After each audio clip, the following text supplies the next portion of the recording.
which will buff over time. Disciple of Cthulhu, 3 mana, 2/1, very efficient, deals 2 damage, so it's a fast card. And also Bran Bronzebeard is here to activate Battle Cries twice. So you can play this and then play any Cthulhu card, and that would be enough. Just Bran Bronzebeard plus any +2 Cthulhu card is enough to activate Claxi Amberweaver, a massive 4/10 if you have a 10 attack Cthulhu, and probably most importantly Twin Emperor Veclor, which on 7 mana you're getting 2/4/6s with Taunt, which is incredible value and has earned the title, as I dub it, Emperor 7. The basic game plan of Cthulhu Druid is pretty simple. It's very similar to Ramp Druid, where you're ramping with cards such as Wild Growth and Innervate, and you can go look at the Trump Basic Teachings Mana Efficiency video. That video is... You can look at the Trump Basic Teachings Mana Efficiency video. That video will set you pretty... It's a good guideline. You can look at the Trump Basic Teachings video. You can look at the Trump Basic Teachings Mana Efficiency video. That video has some excellent guidelines on how to play this deck in particular. I also recorded it under a Druid. You're basically trying to play your minions on curve every turn and try to abuse the fact that Cthulhu Druids, or Druids in general, get to start off a little bit faster with their Wild Growths and Innervates, and they smooth out their turns with those mana acceleration cards. Yes, the Cthulhu cards are a little bit worse than typical cards. It's only a 3 mana 3/4, it's only a 4 mana 4/2 Divine Shield, it's only a 6 mana 5/7 Taunt. But the thing is, those cards are good enough by themselves. They may be a little bit worse, that's the trade back for buffing Cthulhu, but at the end, the payoff is huge when you can play a 7 mana 2/4/6 Taunts, or a huge game finisher Cthulhu.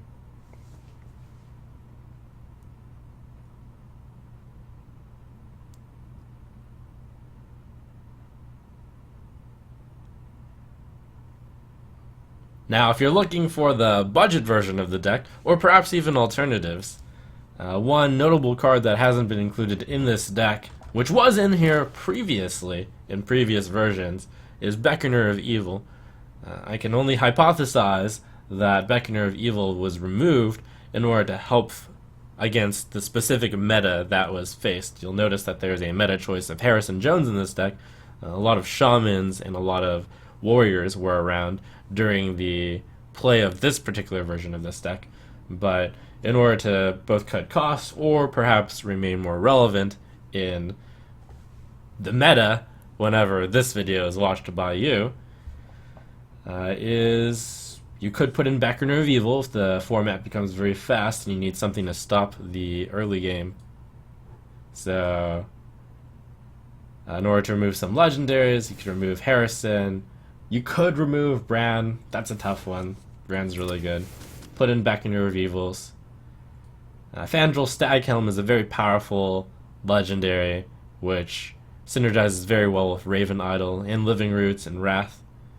But it is optional in the deck, and with it, you would perhaps remove a Raven Idol, which is significantly less powerful with Fandral gone.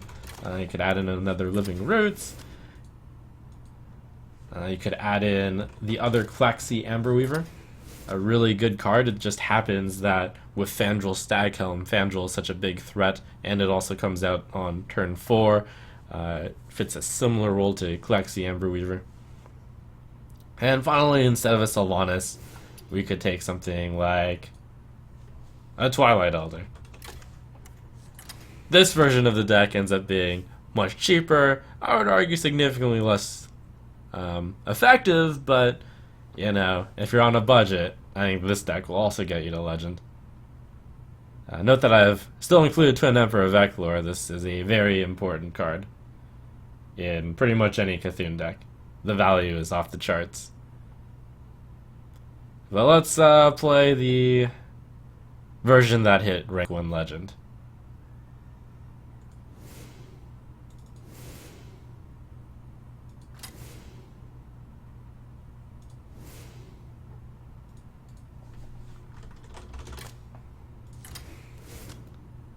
Harrison, Fandral, Raven, and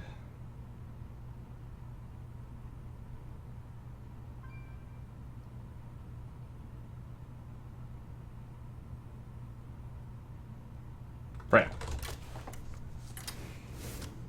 No, and one more. What? One more? Oh, Sylvanas.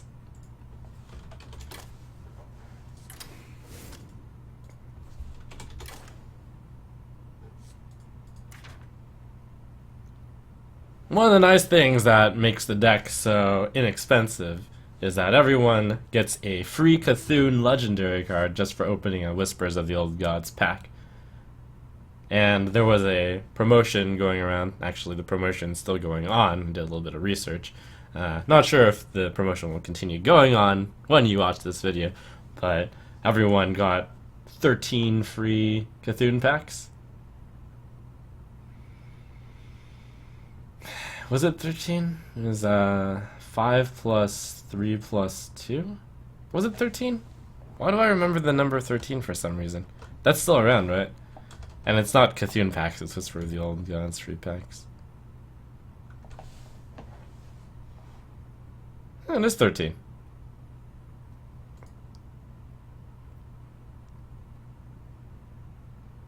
Five plus 5 plus 3. Okay, nice.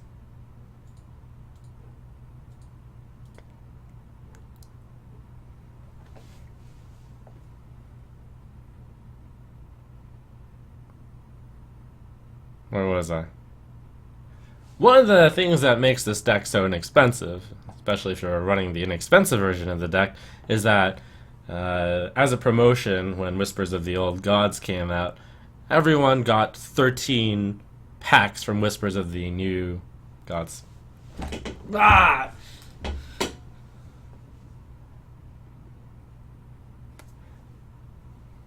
Part of what makes this deck so inexpensive is that when Whispers of the Old Gods first came out, everyone got 13 free packs through playing just a few matches, and everyone gets Cthulhu free of charge. So when you're playing the version without these other legendaries in them, all you have to get is Twin Emperor Vector. There's not even any epics in it. In fact, if anyone wanted to make a free-to-play run, I would say a Cthulhu Druid deck, especially given the 13 free Whispers of the Old Gods packs that one gets, will set this on a really good course. To the games.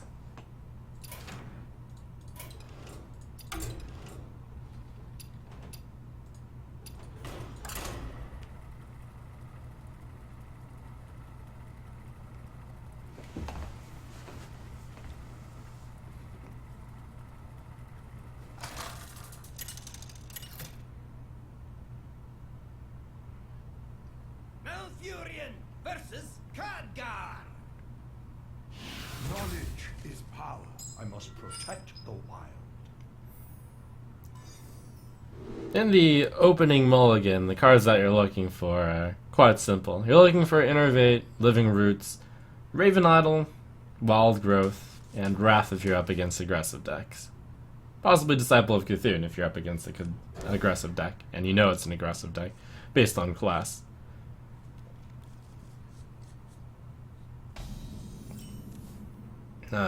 Mage is currently in a strange spot, so it's uncertain whether or not it's an aggressive class.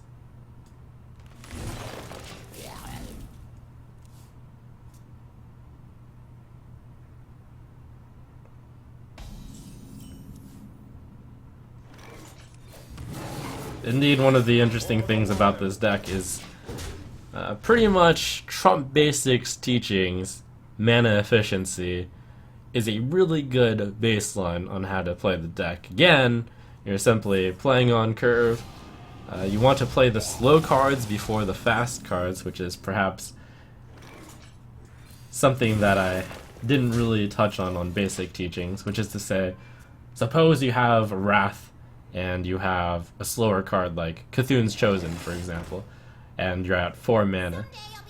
There's no need to immediately remove something with Wrath often. This has to do with mana efficiency also. You'll often want to play just the card that takes more mana.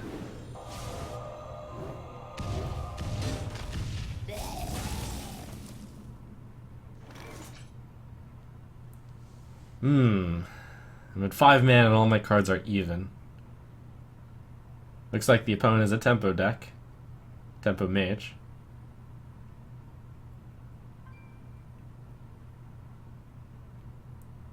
What to do? 2 main plays here, one being Wrath, that 3/3. The other being Innervate out of Dark Arakoa.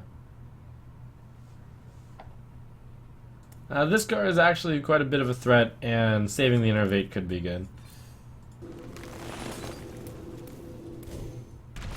Also, a small benefit is hero powering one of the mirror images. Lets it get hit by swipe eventually.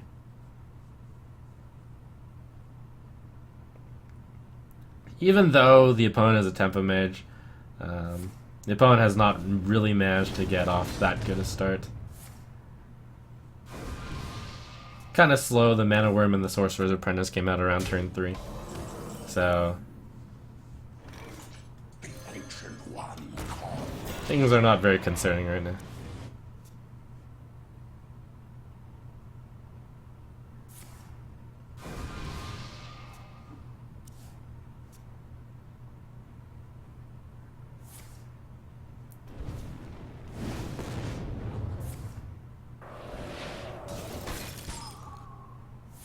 That was a lot of burn spent on Dark Arakoa.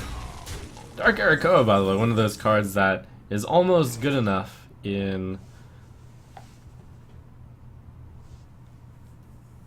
Druid to just run even though it doesn't buff Cthulhu, which is part of the reason why this deck is so powerful.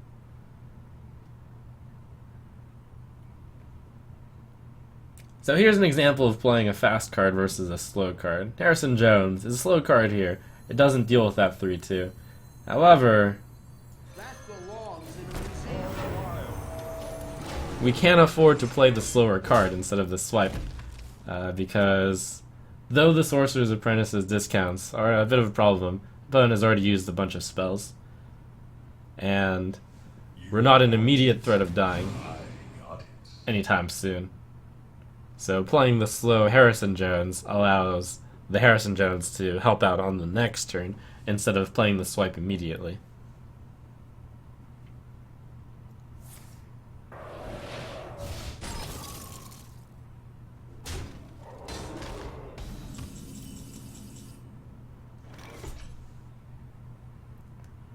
As usual, you'll want to draw first, or in this case, discover first. Since the hand here is mainly spell heavy, and I might want to have a active minion, something that I can play actively, I'm going to discover a minion. The plan is to play Swipe and Disciple of Cthulhu. And this is the later game, so it looks like taking the big mana card is good. All these cards are pretty high quality.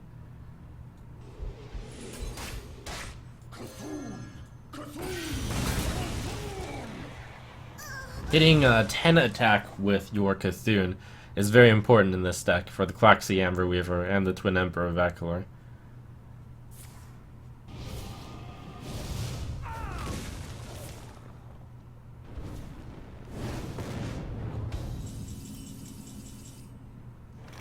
Oh, well, I wasn't expecting Bran Bronzebeard to hit with Silverhand Knight, but there you have it. Ready, sir. Ready, sir. This is a little bit poor against Flame Strike, however, given that the opponent has played so many small burn spells, it's possible that they aren't playing it. Unfortunately, that's a Flame Strike.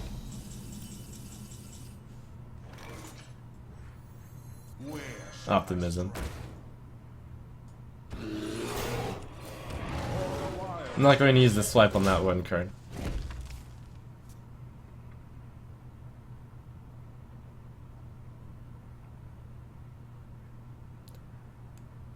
The good thing about this deck is that against fast decks or against the average deck, this deck has bigger cards. So it gets there eventually.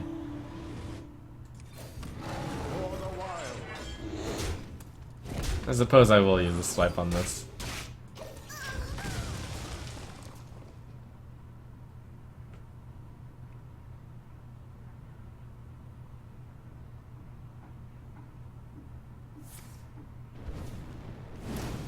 Impressive.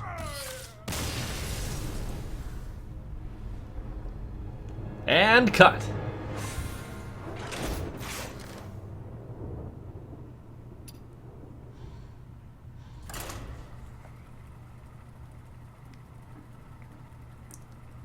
You still have the coin. You could have coined pirate. Grumble, grumble.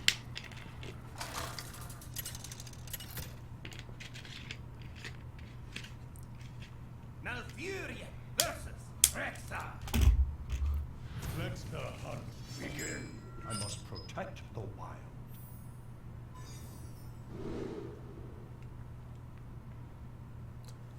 The cards you're generally looking for in the opening mulligan are going to be those early game cards, Innervate, Wild Growth, which ramp you up, against aggressive decks. Living Roots, Wrath, and Disciple of Cthulhu are good keeps.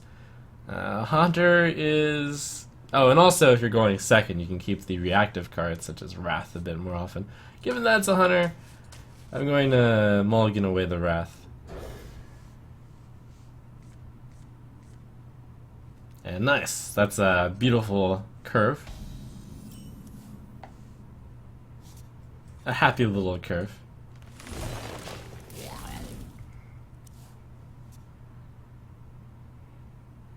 Like I had alluded to on the deck building section, a lot of the lessons from mana efficiency can apply to this deck.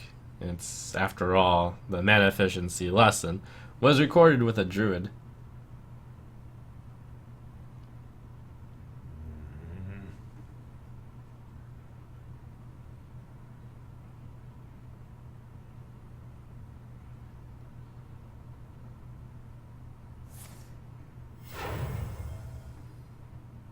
It's getting hot in here. It may seem a little bit strange that I mulliganed away the Wrath against the Hunter and said something along the lines of keep Wrath against aggressive decks. What's more aggressive than a Hunter? That hero power, one may ask. Well, it turns out that Hunters, at the current time of this game, mostly were mid-range, with slower cards like Call of the Wild.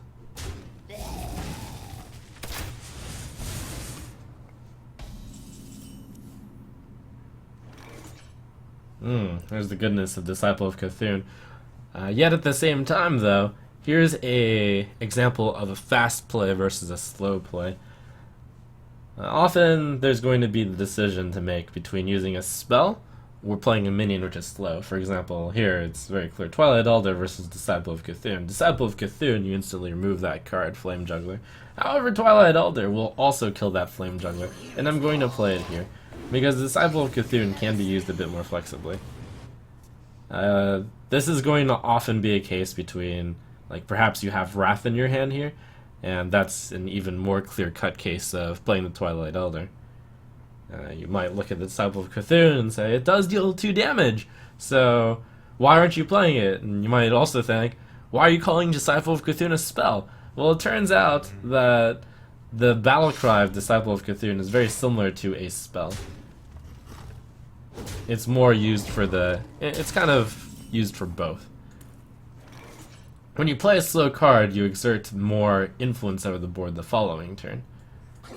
You always have the choice to get back to it later. You take an extra 2 damage, but this thing had the benefit of buffing Cthulhu by 1 already, as well as this one again, and if the opponent had played something such as a Huffer, or a Leok, or a Misha, or some 3-cost card which didn't...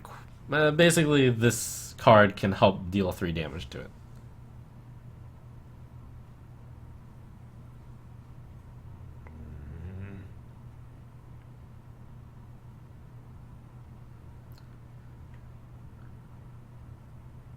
With the help of the wild growth, the curve here is very good.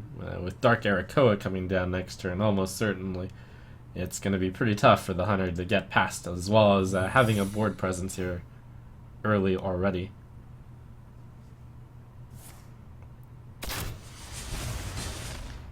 And it's pretty uncertain what that trap is, but I will check with Disciple of Cthulhu in case it's freezing trap, and I will attack into it.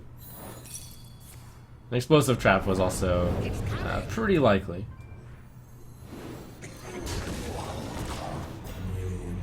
Nice to get another Dark Arakoa as well. A nice strong card.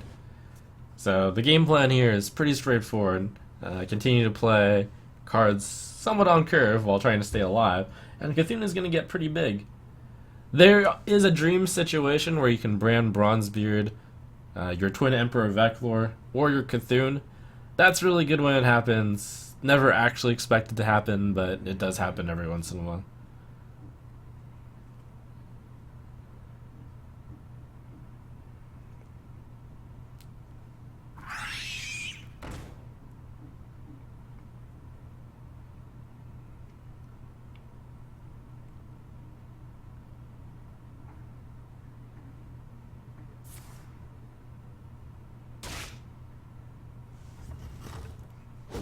Oh, how impressive. He removed one Dark Arakoa.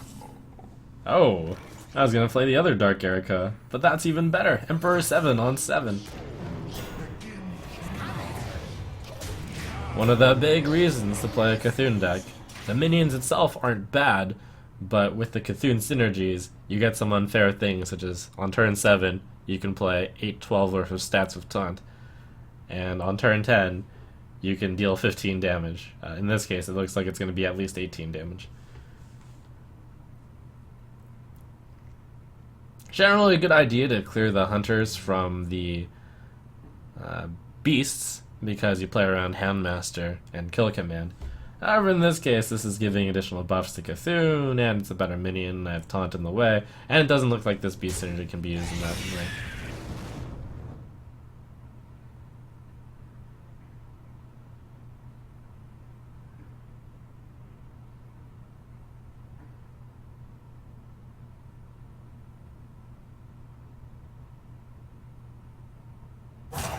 Quickly.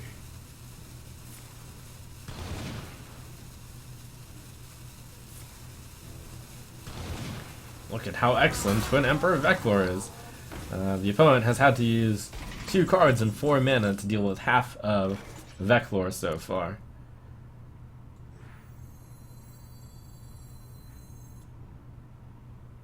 Here, since he's very low, at one point or another, this deck does also transform from a defensive deck to an aggressive deck.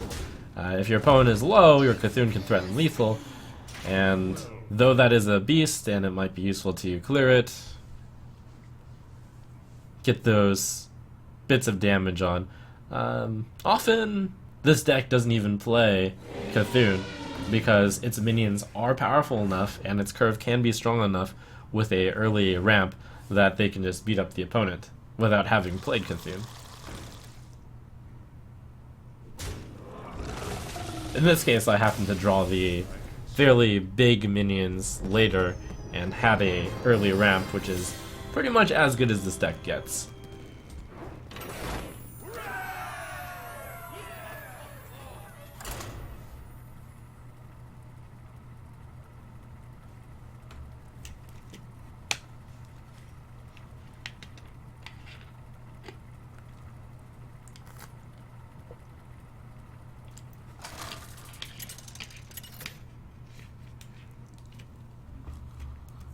Malfurion versus Thrall. For Doomhammer, I must protect the wild. Shamans can be very aggressive, so in this matchup, Living Roots and Wrath and Disciple of Cthulhu are great cards to keep. But as usual, Wild Growth and Innervate are the go-to cards.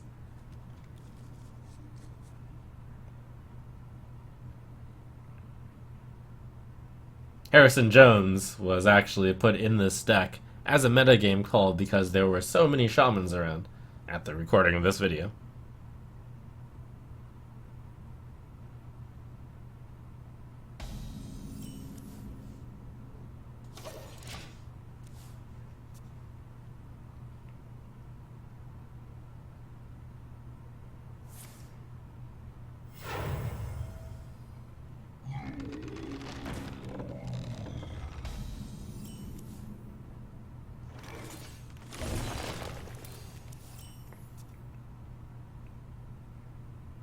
Sometimes you'll have the decision to Wild Growth or perhaps Wrath something, and often the correct play is going to be to take the slow play yet again, to do the Wrath, or to do the Wild Growth to get benefits in the future.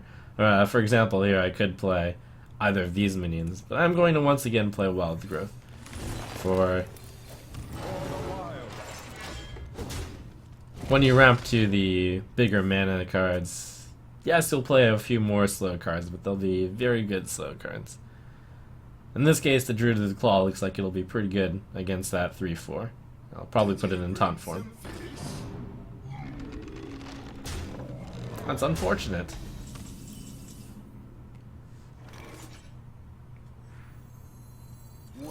But this bear just might hold off long enough, and with the extra mana to play around with early on, and it's possible that we can deal with even this extra totem golem.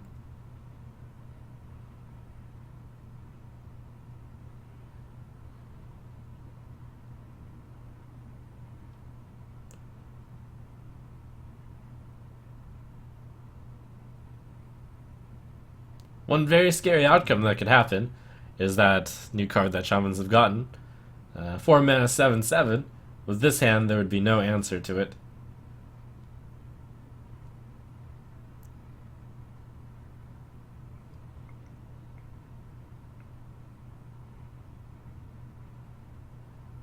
Usual answers to it, though, are having a combination of a little bit of board presence as well as a fast card along with it, such as Wrath or Swipe.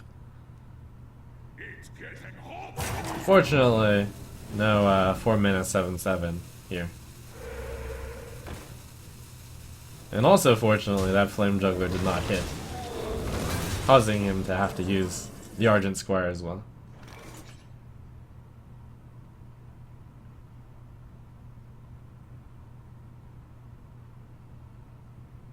Azure Drakes are pretty good in this deck. They affect the Wrath and the Swipe, and when they hit the Swipe, it's usually to very good effect. So, along with the concepts of mana efficiency, it seems like the play here is either going to be playing 2 3-drops, or playing a 3-drop of Wrath and a Hero Power, or playing the Azure Drake and a Wrath. Since against an aggressive deck like this, an aggressive opening, it's very important to spend all your mana.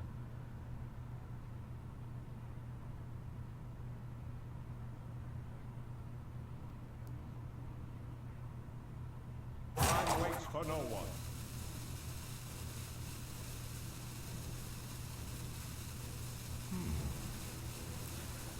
In this case, I'm going to go for the extra card. I feel like the extra option would be nice. And I'm going to remove this side of the fire Flame Tongue Totem. A little bit of a slower play, perhaps, than doing something such as Wrath the Flame Tongue Totem, Disciple of Cthulhu this, and then Hero Power this, leaving a 3-4. However, that also got rid of his board, other than the Flame Tongue, which I believed I could still reach with Disciple of Cthulhu plus Hero Power.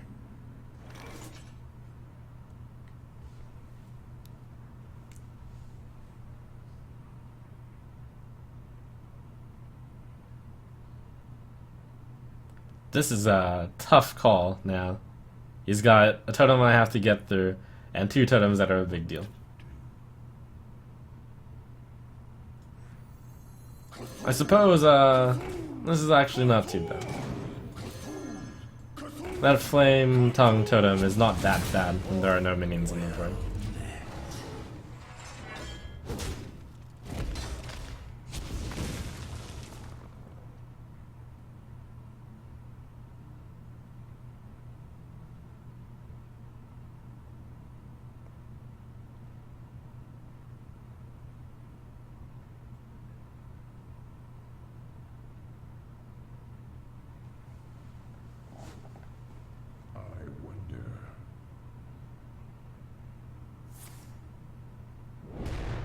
The Feral Spirits were definitely a fear,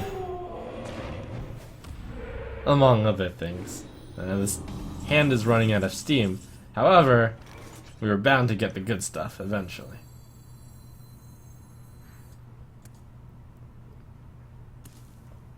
It seems like this Dark Arakoa will trade into these two. However, it is also possible to use the Disciple of Cthulhu to trade into both. I mean, to eliminate one of them.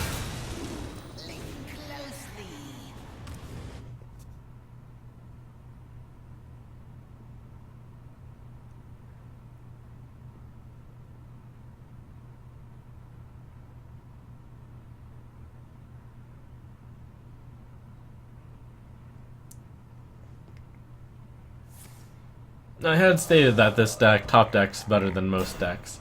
And it is true. The main problem is that the opponent still has 3 cards in their hand, so it's not quite top decking yet. The Raven Idols are really nice and flexible as well.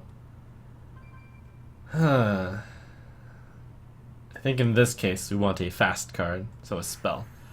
That's often the choice of Raven Idol. A fast card versus a slow card, minion versus spell.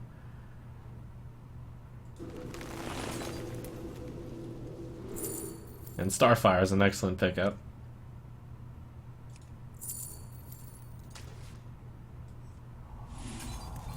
A big spell which furthers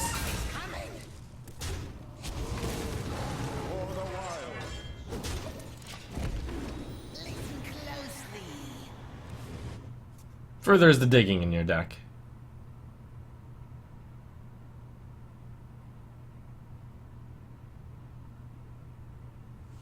And we've gotten the big Cthulhu.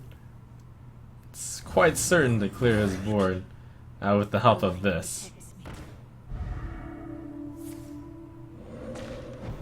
One of the very rough ways of calculating how much Cthulhu is likely to clear the board is to do a rough estimation. Divide Cthulhu by the number of things on the board. So there's 5 targets, so Cthulhu will on average deal 3 to each. So this only needs 2, this only needs 2, this only needs 1. So these 3 are most likely to die. And then this would usually take 3, but because these are kind of dying a bit early, maybe it can deal an extra 2. So I would expect something like 5, 2, 2, 1, 5, 7, 8, 9, and then 6 on face. But in a very lucky world, Flame Reach Faceless is also removed.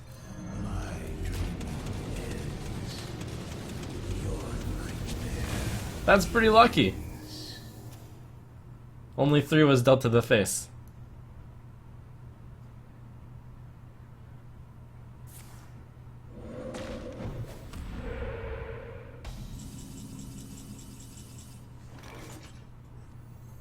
One of the cool things about Cthulhu is that Cthulhu continues to get buffed while he's on the board. That matters sometimes.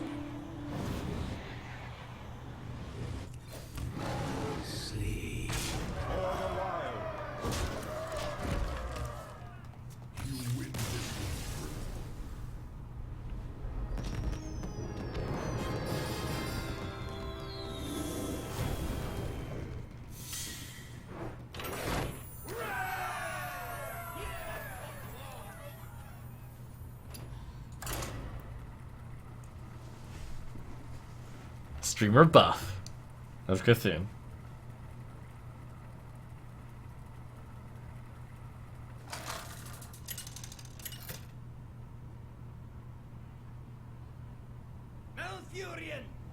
I'm gonna keep queuing Cthulhu Druid until I get a different matchup, preferably against the control deck, which could take a while, so how good is this hand? That card shouldn't be kept.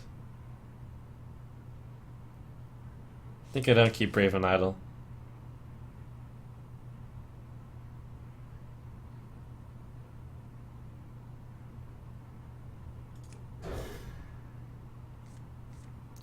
Control decks on ladder. Could be a while. But yeah, since this video will definitely not make it onto YouTube, I'm just gonna chill for a moment.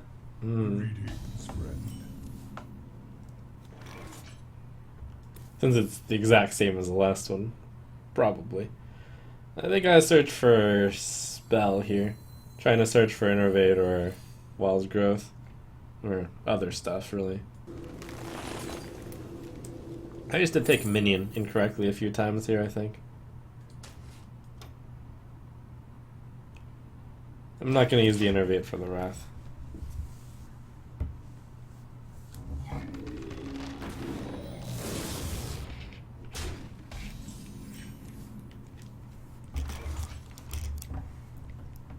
Did I miss innervate Twilight Elder there? Probably. It was a consideration that I didn't consider.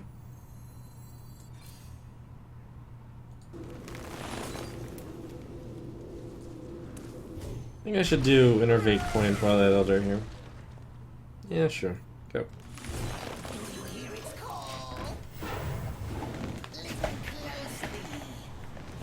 No, but really, that probably would have been a better play than... given that I just did that play.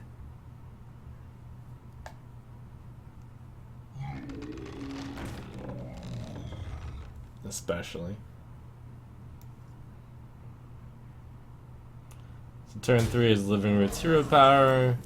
Turn 4 swipe. It's all good. For the wild.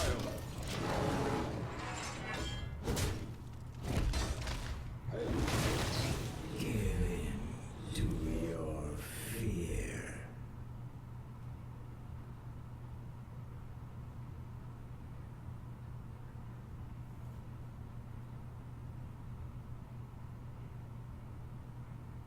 Don't worry, loves. The cavalry's here. Good swipe. Greetings, friend. Decent swipe. Play slow card instead. Sure. I was just teaching about slow cards. This card deals with that card really well. No need to use the swipe. Take 3 damage as a response, but this prevents more damage in the future.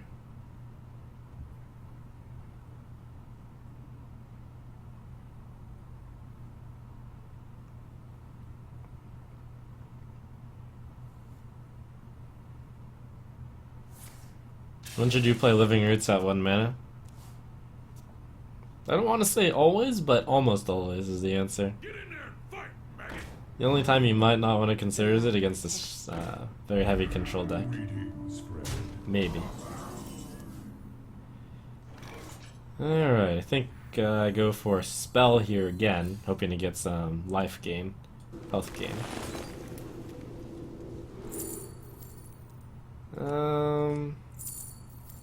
Maybe Starfire?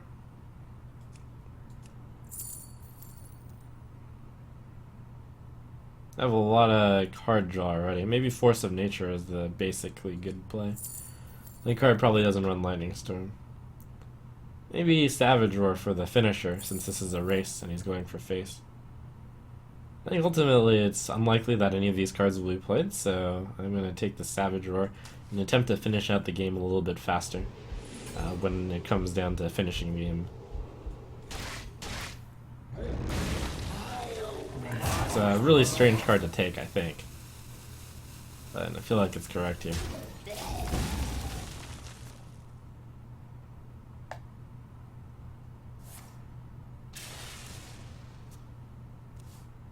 Given that the other 2 cards might never be played.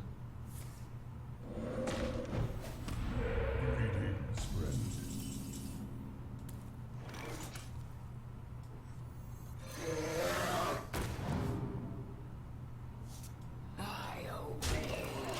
Kind of want to clear this, but it's a little bit of a face race.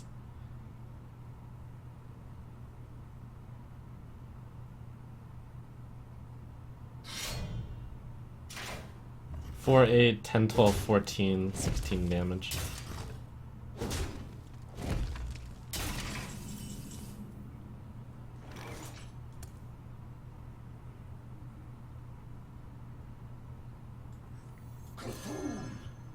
So gain as much health as possible and hope I don't die. I have lethal next turn. But he probably has lethal on me. Alas. I don't know if probably is the right word. I feel like, well, with that many cards, it's probable.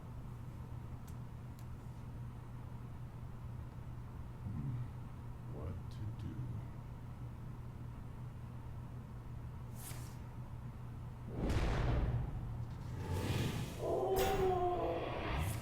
to do? No, he didn't die. Unfortunately, do I have lethal? Answer is, let's see, so this one plus my face kills this, 6 plus 6. Savage Roar ends up mattering. Good choice, Savage Roar.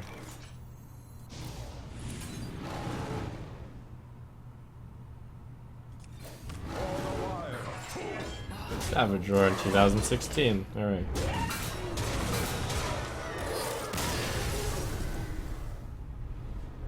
And also this.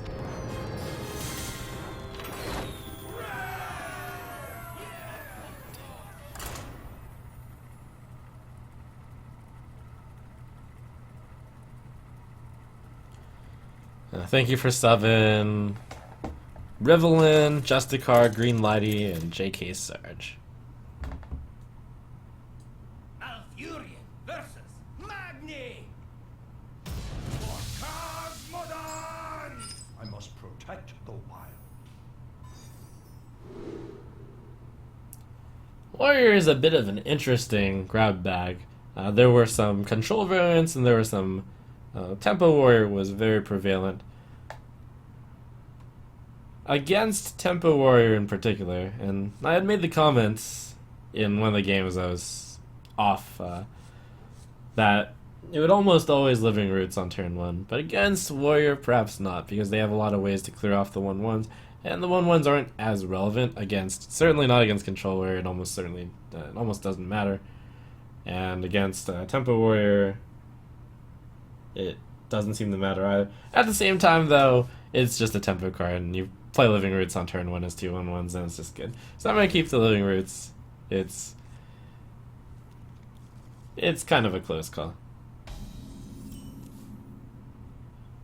Fandral Staghelm plus Raven Idol or plus Living Roots is very nice. I'll play the Living Roots on turn 1.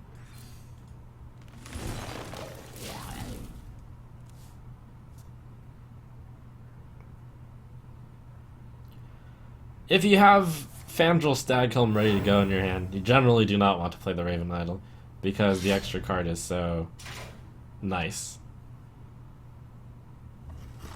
At the same time, if you have no plays, though, you can still consider the Raven Idol, but I'm going to keep this around.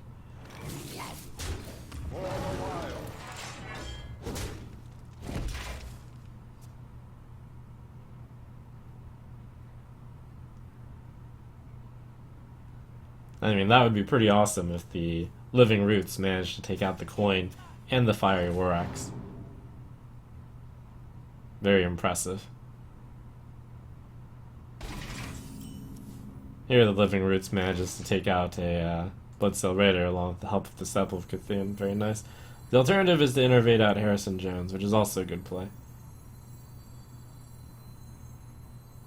But in this case, Pirate Warrior is quite an aggressive deck, and taking that out and preventing the 5 damage to face seems pretty important. As well, that weapon could stay around.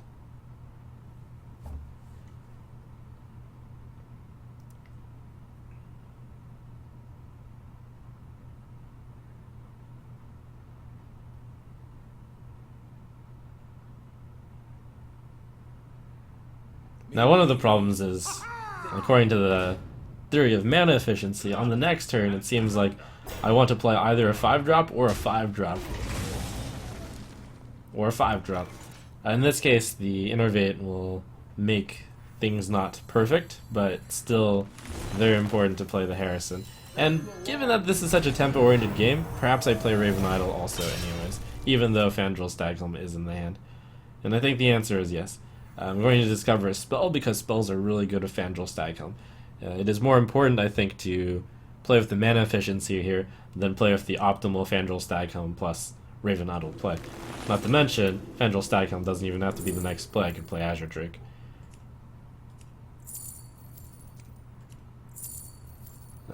Wisps of the Old Gods. Moonfire. Mark of Yasharaj. Well, the next play is Azure Drake. I'm going to take Moonfire. Obviously, this discovery vary greatly based off of what you expect to be playing.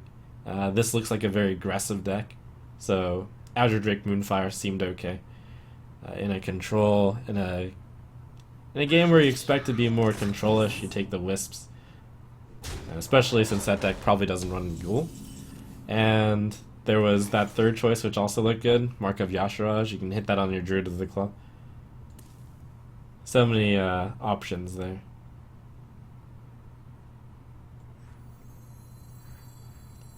Brand Bronzebeard plus Disciple of Cthulhu is a common play that you'll be making in this deck. Pretty powerful to have Disciple of Cthulhu deal 4 damage, like against this chick right here. 3+3 the next turn. The opponent is making a mistake by trading. That is an aggressive deck.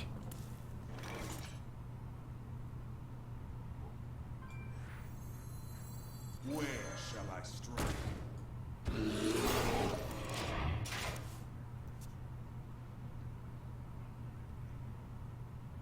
Drink up me eye.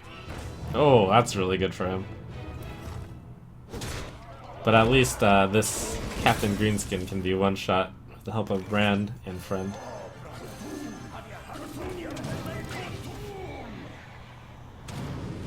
Caress your fear.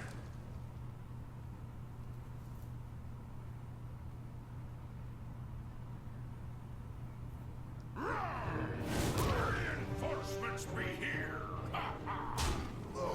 Arr.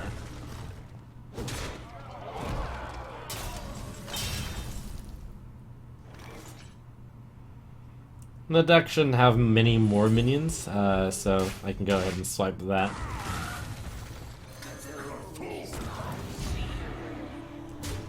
Swipe helpful as a fast answer to deal 4 in some matchups, and sometimes useful to deal a lot of damage. For example, against Zoo, swipe is the best card. Fly, party.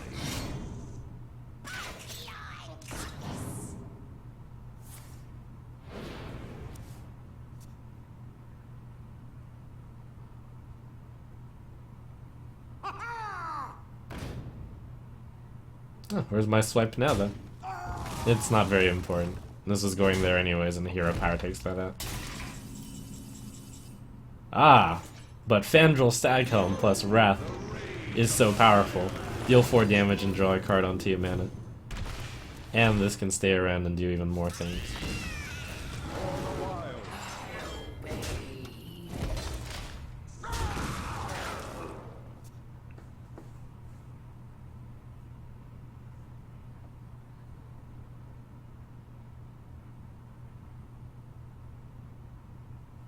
I was right all along. That's an unusual card in this deck. And this explains why I don't see Validated Doomsayer in very many decks. Ho ho, Raven Idol with Fandral Staghelm. One of the awesome things you can do with Raven Idol Fandral Staghelm is, well, you always get a minion and a spell, but if you happen to get another Raven Idol, you can get a lot of value. I was going to click Gruul here, but Shield Bearer is actually better.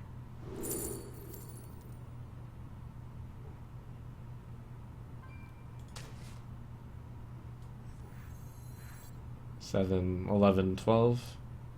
I didn't have any damage choices there, did I? I don't think so.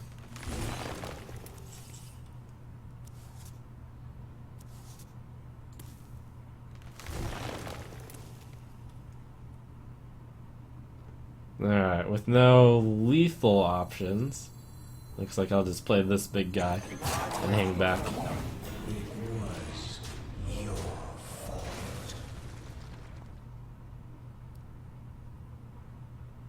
I've actually never seen the animation on Validated Doomsayer, so it's a shame that I killed that off. It would be bad form to lose, I suppose. Blood. Oh yeah, we have a Cthulhu. It's pretty big. It's kind of cool.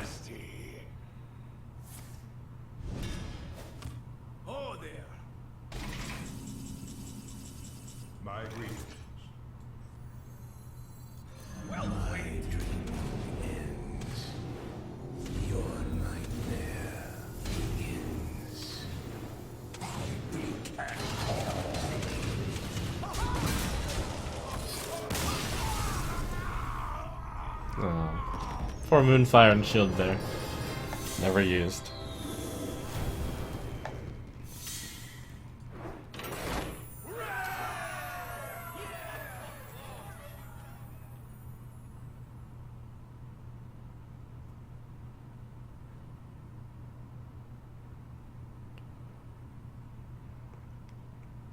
So those are the basics of Cthulhu Druid. Play on curve. Know when to play the fast cards over the slow cards. And profit. A really good deck for learning the basics, as well as a top tier competitor.